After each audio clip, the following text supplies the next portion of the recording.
said that necessity is the mother of invention. It was both necessity and a determination to improve equine dentistry that led Dr. Robert Clay Stubbs to create tools and techniques that would revolutionize his field. Dr. Stubbs attended Tarleton State University before transferring to Texas A&M. After graduating in 1965, Dr. Stubbs served for 4 years in the United States Air Force and then began what would become a lifelong career as a veterinarian. He worked in Austin and Coleman, Texas, before building his first private practice in Burnett and later practices in Blanco and Johnson City, where he and his family settled. At age 50, Dr. Stubbs followed his dream to establish a mobile equine practice. To do so, he had to tackle the obstacle of taking a one-man operation on the road. His first invention, a stock trailer that would allow him to travel to his patients, was followed by many others, including 6 U.S. patents for equine dental tools that are now used by veterinarians across the country. Years ago, when equine dentistry was the stepchild of veterinary medicine, Dr. Stubbs was looking for a better way to bring dentistry from the back of the barn, where a strong back and a weak mind were considered the equine dental professional trademark. Through trial and error, patience, and common sense, he invented a dental system that today is considered to be unmatched in the industry. In addition to pioneering modern equine dental procedures and selling more than 65 of the mobile and stationary equine stocks he created, Dr. Stubbs' contribution to the equine medical field includes creating a protocol for the safe sedation and reversal of an equine patient, performing USDA-approved clinical vaccine studies for 6 years, and giving many educational presentations and live demonstrations to both horse trainers and owners. Highlighting his dedication to the profession, Dr. Stubbs also taught his theory and the use of dental equipment and techniques to veterinarians across the country and was well respected by his clients all over the state. His expertise led him to testify before the Texas legislature on equine dentistry issues, and in 2010 he was named Equine Practitioner of the Year by the Texas Veterinary Medical Association. What he has done for equine dentistry is truly remarkable. He really changed equine dentistry with the instruments and the methodology he has created. He certainly has made the lives of horses better through his own work and the work of many who have followed his methods. Dr. Stubbs passed away on November 25, 2016 at the age of 74. He is survived by his wife Lynette, his daughter Jacqueline Dana Lewis, his son Evan, and 5 grandchildren. Outside of his veterinary work, he loved spending time with his family and friends, being outdoors, creating bronze sculptures of Western art, dancing, writing poetry, building things in his shop, and he always enjoyed a good laugh or a funny story.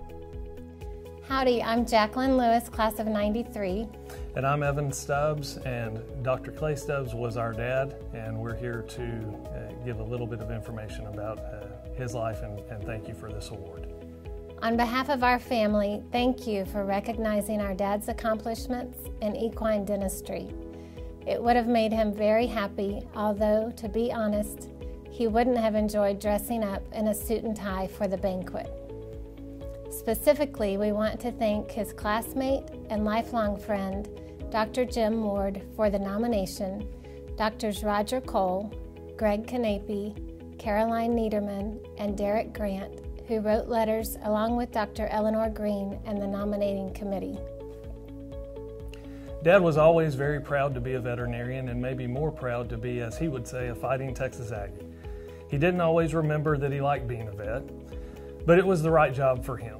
One story that is very vivid in my memory was when I was about 10 or 12 and he got a call to go pull a calf on Thanksgiving Day. It was blowing mist and about 40 degrees, basically the best possible weather Blanco County had to offer for a holiday calf pulling, and I got to go with him to hold the rope, which was a constant event in the lives of my sister and myself. That being either holding the rope, holding the flashlight, or both. As he gets the cow, he gets the cow roped, and I'm holding the rope wrapped off on a little mesquite tree, while Dad was with his shirt off in the rain, tried to avoid the cactus as he and the cow went round and round in the mud until he was able to wrestle out the calf.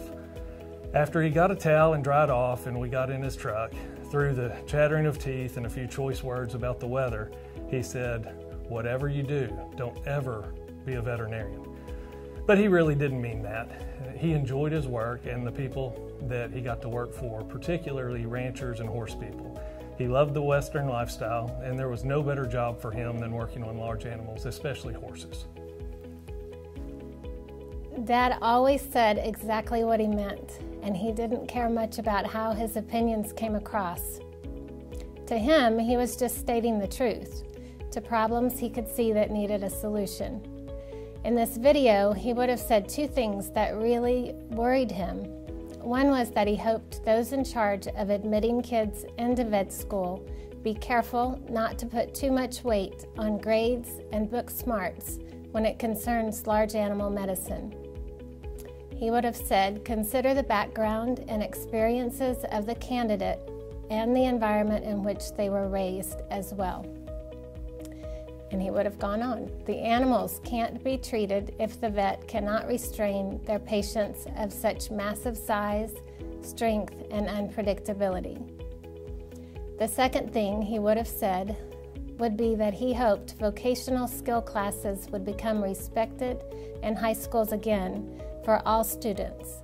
He learned to weld, build, and fix things in his high school shop classes in the 1950s, and he often said those were the most useful skills he ever learned. His favorite two places to go shopping were Harbor Freight and his ever-growing junk pile we all called Joski's, after the old department store. He was constantly reusing, recycling, and repurposing things, making them better or modifying an existing belonging. We quickly learned to never underestimate the usefulness of a roll of duct tape or a Leatherman. I know that Dad is receiving this award because of his inventions and innovations that he contributed to equine dentistry. But he always had a soft spot in his heart for a small-town general practitioner.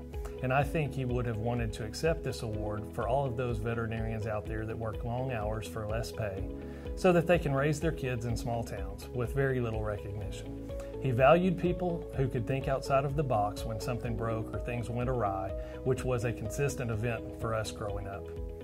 He put a huge value on being able to weld and use his hands, and he felt like there was a segment of veterinary work that simply required vets to have those qualities.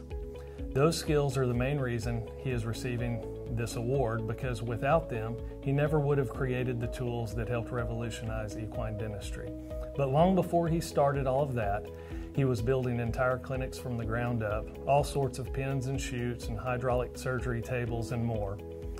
They all made his vet practice better and more efficient to run if he didn't have someone around to help him. As far as what we could learn from his life, he knew the importance of parents taking time for their kids however they can. For him, that meant building his clinic down a dirt road way off the highway, just down the hill from our house, so we could ride our bikes back and forth and help him with whatever he told us to do. We'd hop in the truck and ride along on calls, write out his invoices, take phone messages, and relay them to him on a two-way radio. Nothing was ever planned because his work schedule had no set hours. If he saw on the news that it snowed a lot overnight in New Mexico, we would load up and drive until we got there, be the first ones on the ski lifts and the last ones off, eating sandwiches we kept in our jackets because he didn't think we had time to take a midday break. If it was a hot summer day and he ended up with a little free time, we'd go set out trot lines, go camping, or float in inner tubes down the Guadalupe. He might have still had on his Wranglers and button-down shirt, but that didn't matter to him. He'd say, "Let's go, we're burning daylight," and off we went. The other thing we could all learn from him is that it's never too late to start over and try new things. He was 50 years old when he closed his general small-town practice to begin his mobile equine endeavors that eventually turned into the specialization in equine dentistry. At that time, he said, "If I'm going to keep working, I might as well be doing something I really like."